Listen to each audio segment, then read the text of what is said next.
If you want to live in a Twin Cities suburb that's close to the city that borders both Minneapolis and Saint Paul, keep watching because I'm going to tell you everything you need to know about living in Roseville, Minnesota.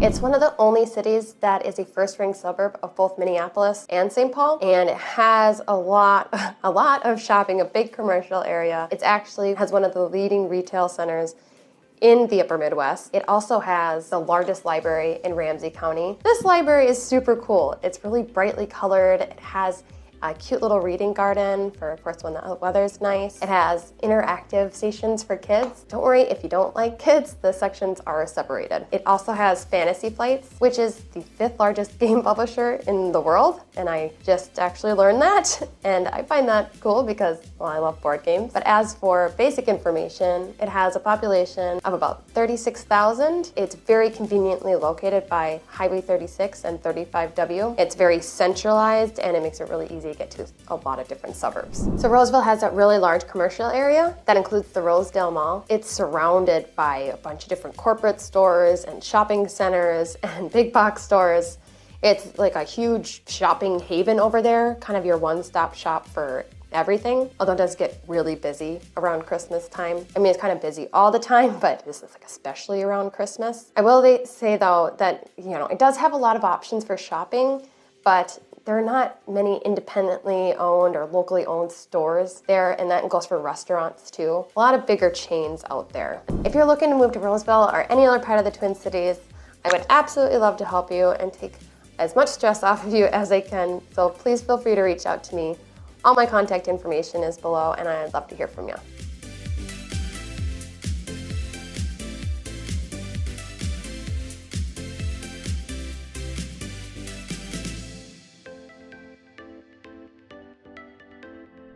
Roseville definitely has a lot of nice outdoor spaces.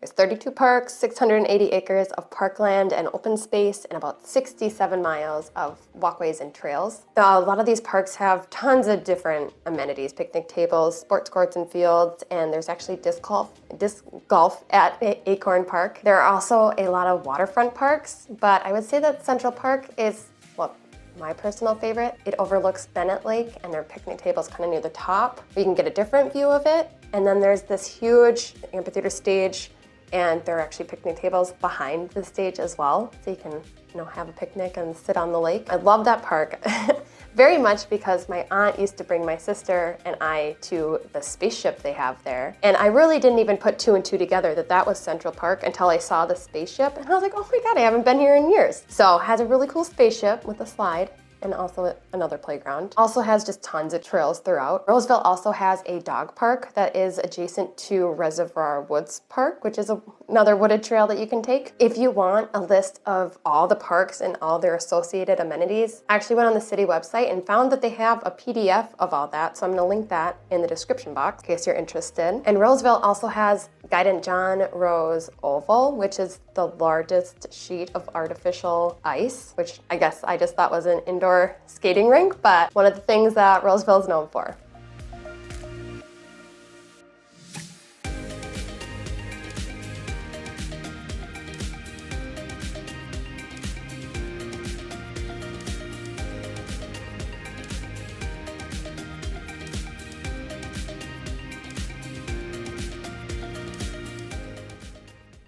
The Roseville public school system has 6 elementary schools, 2 middle schools, and 2 high schools. That includes the alternative high school. Niche.com gives Roseville Public Schools an overall grade of an A-, but definitely check out the Niche.com website for yourself because some of the things that they grade these schools on is going to be more important to you than others. What I can tell you is that Roseville schools got an A+ in diversity, but got a C in food.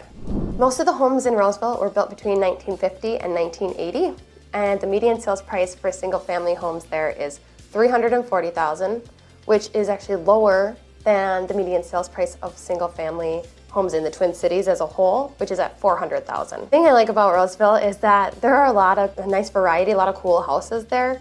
Like maybe now you can't tell from the outside, but I was flipping through photos on the MLS, doing some research, and a lot of these homes have really cool layouts on the inside. Some of them have like nice open layouts, and they differ a lot from each other rather than having like a lot of ramblers or a lot of 4-level splits or a lot of 2-story.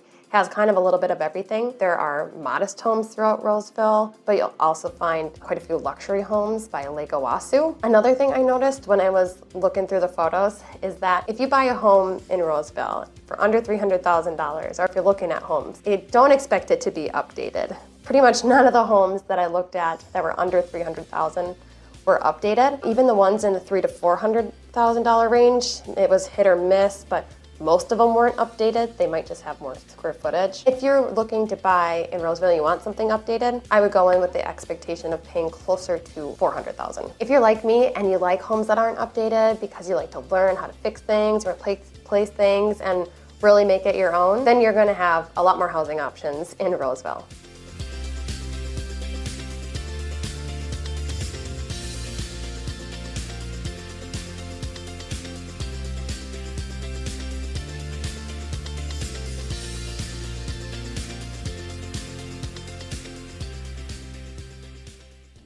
All right, pros and cons of Roseville. So I do think it's a con that there aren't very many locally owned stores in Roseville, and then it's basically made up of a lot of the bigger corporations, big box stores, and chain restaurants. Of course, you can always pop down to Minneapolis and you have a lot more local options, but I would list that as a con. Another con is that a lot of the homes aren't updated. I mean, I know I said it was a pro, and it normally is, but you're paying the same price for a home that isn't updated in Roseville as you would for an updated home in a different suburb. Another con is that when 35W and 36 merge, it gets really busy right there because people are leaving, back to the north suburbs after work, or they're just going to the mall after work. So I used to drive from downtown Minneapolis to Vadnais Heights for work, and every time I would hit where those two merge, and it would always drive me nuts. So that's a con. Last con I'm going to mention is pretty much only if you rely on public transportation, and that's that there aren't as many buses there. Don't get me wrong, there are buses there,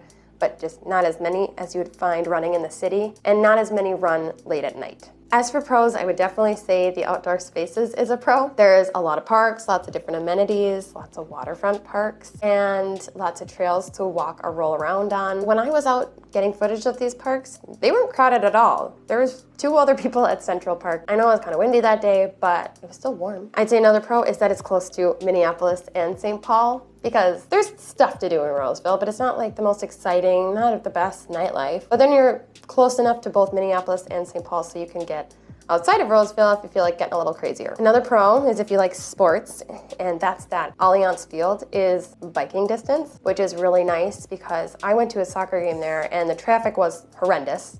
The parking was near impossible. So if you like going to sporting events and you want to check out Allianz Field and you live in Roseville, at least it's biking distance, so you don't have to worry about driving there. And I'd say the last pro I mention is that it does have that one main commercial area, and the residential areas are separated from it. Normally I like there to be like commercial areas kind of spread throughout, but it is nice to not have your house back up to a mall. Watch this video next if you want to see how Minneapolis and Saint Paul compare.